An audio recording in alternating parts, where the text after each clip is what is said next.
Welcome to Direction Northeast. Hello, I'm Joey Morris. This program is a presentation of the Communications Department of Northeast State Community College. This episode of Direction Northeast is about mindsets and how they shape our realities. We'll start our discussion in just a moment. Northeast State's a wonderful place to start your career in college, and the campus is beautiful, the teachers are one-on-one. It was an excellent decision to come to Northeast State. I've learned so much coming here. I love the school, and everyone is friendly here. This has been the best time of my life. I have really enjoyed being here. I think if it hadn't have been for Northeast, then I wouldn't feel as happy and as driven if I chose another school. Step by step, Northeast State is here to get you there. Enroll now at northeaststate.edu. What if I tell you that for a freshman entering college in the fall of 2013, the green giant has always been Shrek, not the big guy picking vegetables. The European Union has always existed, and there's always been blue Jell-O. These are mindsets, or events that remind us that we're growing older. The folks at Beloit College have been putting out lists in the fall of each year since 1998 to remind the rest of us what incoming freshmen do and do not consider newsworthy. With us are the creators of the list and the authors of a new book, The Mindset List of American History. Welcome to Tom McBride and Ron Nief. Gentlemen, welcome. Thank you for joining me today. First, Tom, would you explain to our audience exactly what a mindset list is? Sure. A mindset list is a list of items of information that are normal for a particular generation. These are facts that have always been true or have never been true. They are normal. They are taken for granted by this particular generation. And you mentioned our book, The Mindset List of American History. Let me just read you a few items from the mindset list for the high school class of 1898. They were born in 1880.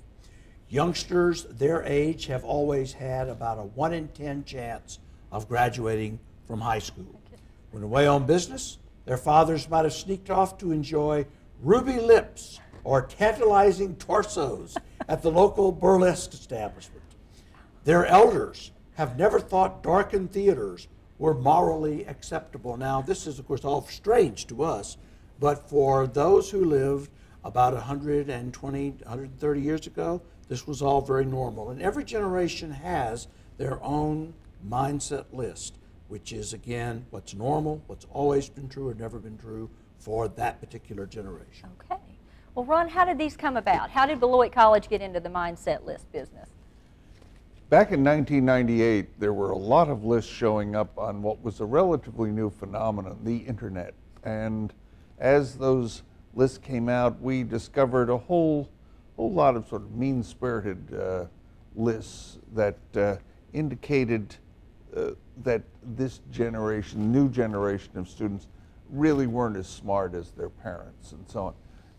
Tom and I recognized that what really was different about them was a different set of experiences, and we started to note how their lives were different from the baby boomer parents who had brought them into this world. And the list went off into this new concept of cyberspace and landed on the desks of media around the country, and next thing you knew, within a year, we had this national phenomenon. Well, from an instructional standpoint, has the gap between students and instructors gotten a lot wider? I think that the gap between students and professors has gotten wider, mainly because as a result of the internet, you have so much information, and we now are in a situation where information is driving out information. That is to say, there's only so much room in our noggins for information, and so we're now in a tsunami of information. We're now into information overload, and it's much harder to take for granted what it is that students know and what they don't know anymore. Furthermore, trends are turning over much faster. So yes, I mean, I think that certainly it's harder and harder now for professors to know exactly what kind of information base they're confronting when they walk into a classroom.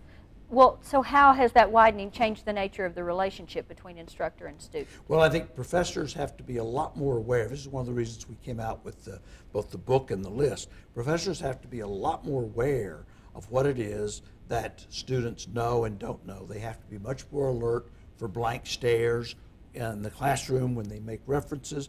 They have to be much more prepared in advance when they make references to say, you know, my students may not be entirely familiar with that. I'm going to have to do a little backing. I'm going to have to do a little bit of filling in order, you know, to really explain this to students. So I think it's just a question of adjusting to the new reality in which we really have this kind of tsunami of new information that's coming along. Our list was started really as an advisory to faculty to alert them to beware of what Tom dubbed hardening of the references, that indicated that when you see these blank stares, realize that the old Beatles stories, the Watergate analogies, these things that were so routine about films and music and so on, they may need explanation if you're going to communicate. Well, Ron, how much of the mindset list reflects changing technology and how much of it represents changing culture? Well, I think we look at culture, technology, we also look at language and behavior and so on. But a lot of it has been technology since the mid-90s. Now this is, we consider these are in some cases minor changes and adjustments as this digital revolution is applied across the board, but it does change, and for a lot of the generations, this change comes so quickly that it shrinks the size of the generation, that those who have only been out of college, say, a couple of years, will tell us the lists make them feel old because there's a whole new tweets that they didn't use, text message. They thought they were pretty good because they had mastered MySpace, and nobody today knows what it is. So this change can change very rapidly. You know, if I could just jump in very quickly on that, I think that in the generation where the generation gap was born, which was the 60s, that was your classical cultural generation gap. It really wasn't based on technology. I think that, you know, the olders and the youngsters had some ideas about what each of them thought. They just didn't agree. They didn't agree about race, they didn't agree about the war, they didn't agree about music, they didn't agree about sex. Now I think it is less of a cultural gap than a technological gap, which ironically is turning it into a cultural gap. That's a good point. And you pulled out a few of the things from the mindset list from 120 years ago, is that right? This was for the class that was born in 1880. Okay. Well, I wanted to pull out a few of the examples from the mindset list for students in their first year of college right now, which means they were born around 1993. Mm-hmm. Their vantage point on history, according to the mindset list, includes these following ideas. There have nearly always been at least 2 women on the Supreme Court, mm-hmm. and women have always commanded U.S. Navy ships. Mm-hmm. No state has ever failed to observe Martin Luther King Jr. Day, and they've often broken up with their significant others via texting, Facebook, or MySpace. So practically speaking, how does knowing these things about students help instructors to relate to them better? It helps instructors because instructors need to be reminded that students may have very scant understanding of days when having a Martin Luther King birthday was actually a big deal. It was very controversial. It was greatly resisted. You know, these students have grown up with the idea that Martin Luther King is kind of right up there with George Washington and Abraham Lincoln, and you know, for many of us he is, but it wasn't always so. Right. So it's very important, I think, for faculty members in, you know, for example, history, political science, to be aware of that. As far as women being on the Supreme Court is concerned, I'll tell you a little story about that. I remember back when Barack Obama was running for president in 2008, and these women were coming into my class. I happened to have this one class that was like, 90% women. And they came in class wearing these Obama buttons. And I said, don't you realize that, you're liberating women, and it was not Barack Obama, but Hillary Clinton who was at the forefront of that? No, we didn't know anything about that. I think that, again, there's this assumption that what is going on now has always been so. And, professors need to be aware that this is the kind of provincialism that students have, and they need sometimes to go out of their way to correct that and say, it really wasn't always so. You need to have some historical perspective. So that's the sort of thing I think that that knowing stuff like this is the kind of knowledge that helps professors as they realize what students take for granted today. Well, what kind of feedback are you getting from professors and students in terms of the list? Well, professors, of course, all over the country say, thank you, thank you, thank you. This reminds us every year when we go into the classroom not to take anything for granted. Now, whether or not it's actually helping, pedagogy, whether it's revolutionizing higher education, we really can't say, not yet anyway. But, certainly professors, and not just professors, but, the Texas Highway Department, lots and lots of organizations are saying, this really helps us get young people today by simply remembering that indeed the knowledge base that we take for granted is not necessarily the knowledge base that they have. Now, the Texas Highway Department, I'm not well, sure how they that have to comes give in. tickets to 18-year-olds. Okay. And And I think you'll find that it's not just in the college classroom. I mean, Texas Highway Patrol, after news media and educators, the next largest group that asks for permission to reprint the list are seminaries, churches, people who are training youth ministers or people to deal with social concerns of young people. The military services use them because the gap between a 22-year-old second lieutenant and an 18-year-old enlistee has real ramifications. And so there are lots and lots of groups. It's reprinted all over the world in hundreds of publications for people who are educating everybody from supermarket clerks to the Highway Patrol.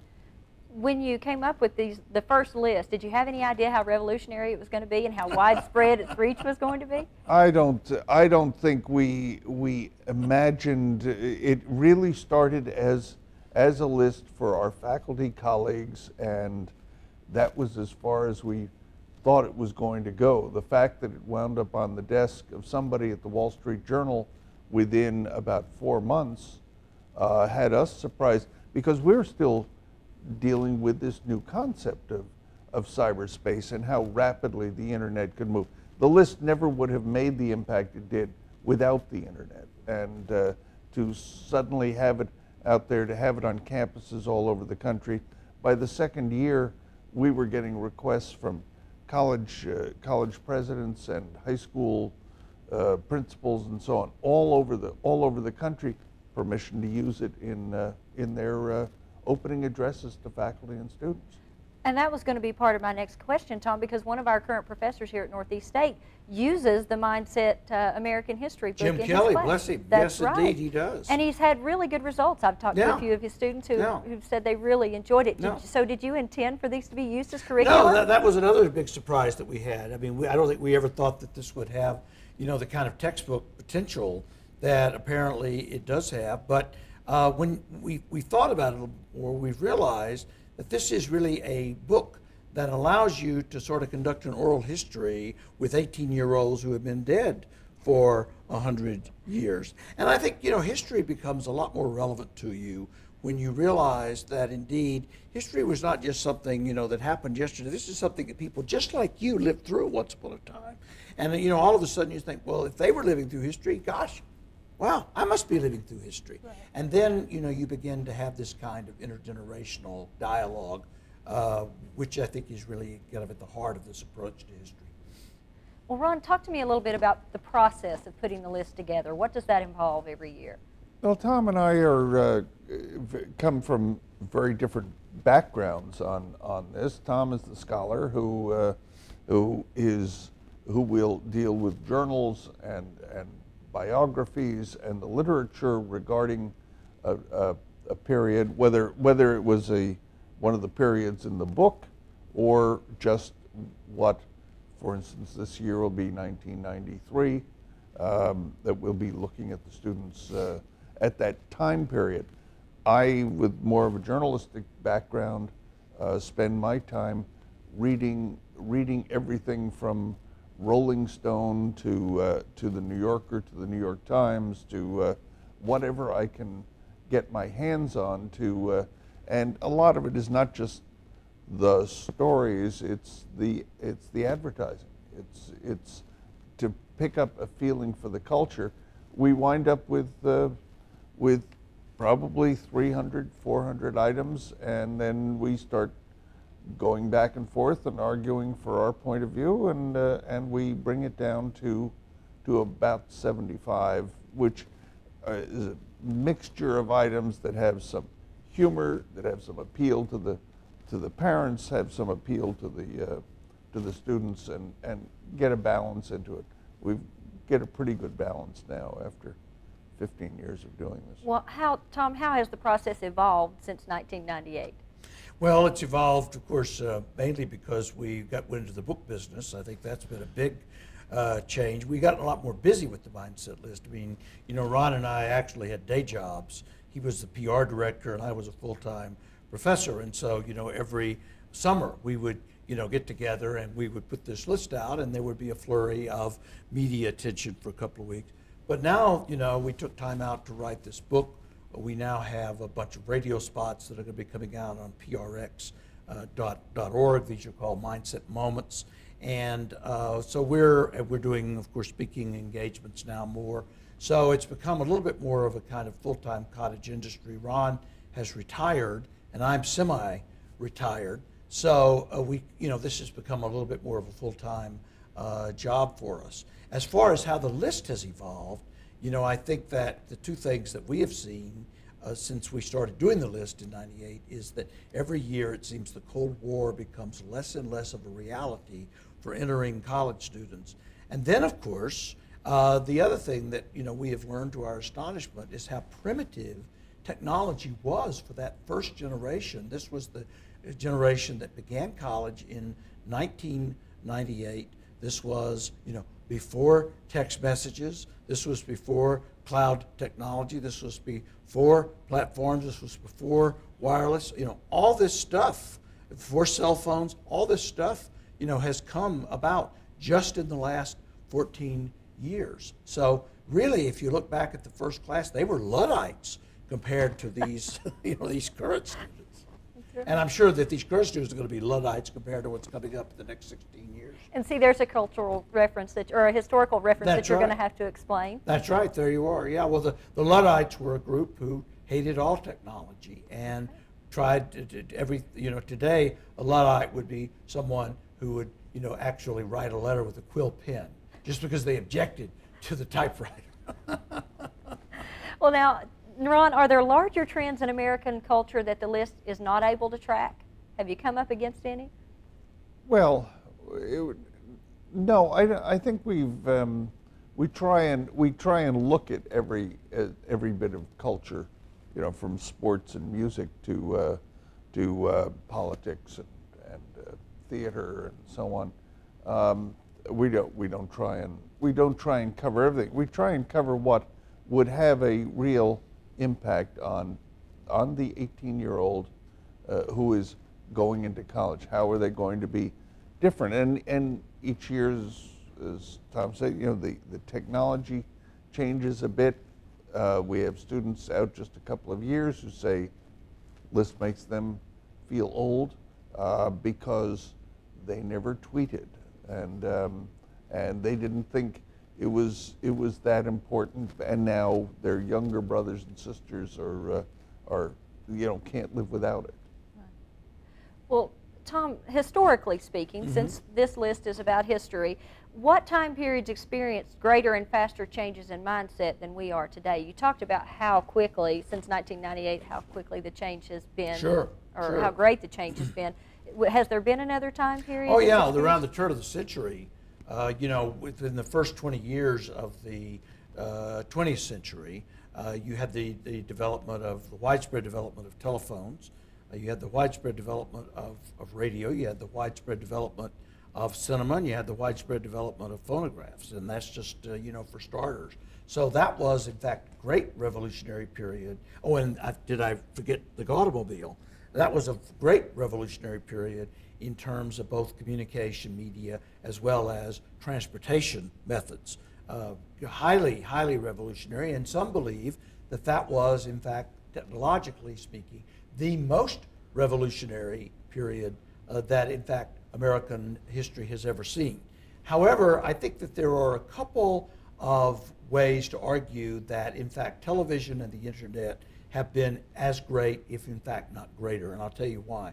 I think for television, you had the rise of the image, and that, I think, was just not something that was brought in as much by radio or even the movies as much as, in fact, in television.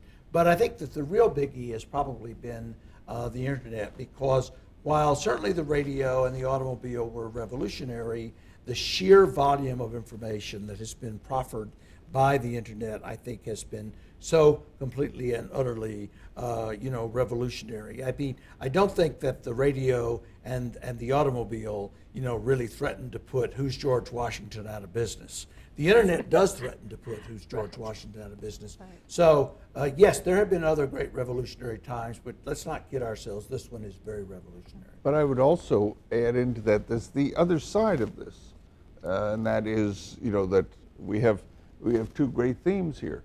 Change is rapid, and for everything that changes, we lose something. We give up something. And we may be, cell phones are wonderful, but we're losing our privacy. And so the other element is that the more things change, the more they stay the same. And using that same period, it's fascinating to look at the development of the telephone in that period, the turn of the 20th century, when AT&T developed applications that you could get for a fee at home, so that you could listen to church sermons on Monday.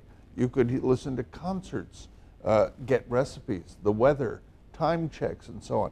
These are all things that you could get at home and raise the question, will there be a need to build any public spaces? They're the same discussions that we have today about, is there any reason to leave the house? Everything's on a telephone in your pocket. Tom, what's the most unusual fact you think you put on the list? Ever? Yeah. I'm just going to say that it's Reggie Jackson has always been in the Hall of Fame. And I'll tell you why. Okay. Because Reggie Jackson has always seemed to me to be a very contemporary, very rebellious, very hip ball player. And then one year we were doing research for the mindset list, and I thought, it's not just that Reggie Jackson has always been retired for these kids. He's always been in the Hall of Fame for these kids. What does that tell me about how hip I am? What does that tell me about how contemporary I am? And, Ron just talked about how every time we gain something, like, we gain social media, we give up privacy. We gain freedom, we give up some order. So, I mean, there's always this kind of trade-off. I think there's something else that's also going on, and that is when you get along in age, as change occurs both culturally and technologically, a part of you dies. It's like when you have kids. When I first had kids, one day I got up and I said, part of me's died. It's not about me anymore. It's about them. Right. They've been born, and a part of me has died. Well, that also happens with technological change. You have a sense of being a little bit out of it now. You have a sense of being a little bit of an old fogey now. It's a little bit of you dying. And that's what generation gaps are all about, and that's why they're so dramatic and why they can be somewhat painful for people, I think, as well. I think that, along those lines, just a couple of years ago, where we indicated that they no longer know how to write in cursive, it's not just the cursive that's disappeared, but it's symbolic of one of those measures of maturity, of dignity. He has a fine hand. That somebody could get hired because they had a fine hand, wrote a fine letter. They don't make any difference. Since they were 2 feet tall, they reached up top of the table and hit a keyboard. Yeah. They don't need to write a fine letter in a fine hand anymore. For my father, having a fine hand was a class thing. It made him seem to be, solidly bourgeois, solidly middle class. He'd practice his handwriting, It's all gone. Gone with the wind. Well, Ron, what's next for the mindset list? Well, we are already working on one for that will come out the third week of August. This is always an interesting year for us. Leap year is a big challenge for us because we release it to the media at a point in August, which in leap years has to squeeze in between the Republican and Democratic conventions and the Summer Olympics. So we're trying to sort of time it out this year, and doesn't always work, but we will have a list out in August. And this class was born in 1994. They were in their cribs when Oklahoma City happened. That doesn't, it kind of dates me, certainly. Seems like just yesterday. See, that's the thing. Oklahoma City seems like yesterday for me because I'm so old now that time just gallops. There's something about getting old that makes time gallop. And just when you want it to slow down, it gallops. And, I think one of the items will be that this is a generation that now watches TV everywhere except on television sets. So, it's what a wild world it is. And I think our ultimate goal is coming up. It will come in a couple of years, I guess in about 4 years. 2014. Yeah, so when we can write, there has always been a mindset list. That's right. And at that point, Tom and I will seriously discuss who's going to take it over. That's right, exactly. We might turn it over to you, Julie. Oh, all right. I'll be ready then. You just give me a call. And you mentioned the radio spots, but you also mentioned that you're developing a website. Can you give me that Yes, well, we address? already have a website. It's Oh, called okay. mindsetmoment.com, but we're going to have a brand new website that's actually professionally designed and supposed to amateur hour design, and it's going to be called TheMindsetList.com. TheMindsetList.com. It should be out in a couple of weeks. And also, we have a Facebook site. We have daily quizzes. We have a lot going on Facebook, and that's called The Mindset List. All right. Thank you, gentlemen. I appreciate you being with us. Thank you for having us. Great fun. We'll be back in just a moment to wrap up Direction Northeast. Personal, affordable, convenient. That's Northeast State in a nutshell. Find your path to success through our wide variety of programs and nearby locations. Whatever brings you here, Northeast State offers a smart start to a 4-year degree or the choice of several technical programs, giving you direct entry into the workforce. Northeast State Community College. Wherever you're going, we're here to get you there. Up, college is hard. Down, those books are heavy. My sport is football, but my passion is education. Right up here. So every year I take promising high schoolers on a college tour Lights there, darks there. to show them that higher education means a brighter future. My name is Nnamdi Asamoah. I don't just wear the shirt, I live it. Find out how you can live united for education. Give, advocate, volunteer. Go to liveunited.org. Do you wear this? That concludes the program for today. We talked with the authors of the Beloit College Mindset List and the new book, The Mindset List of American History, Tom McBride and Ron Nief. Community is very important to the students at Northeast State Community College, and this program takes a look at a few of the subjects they find important.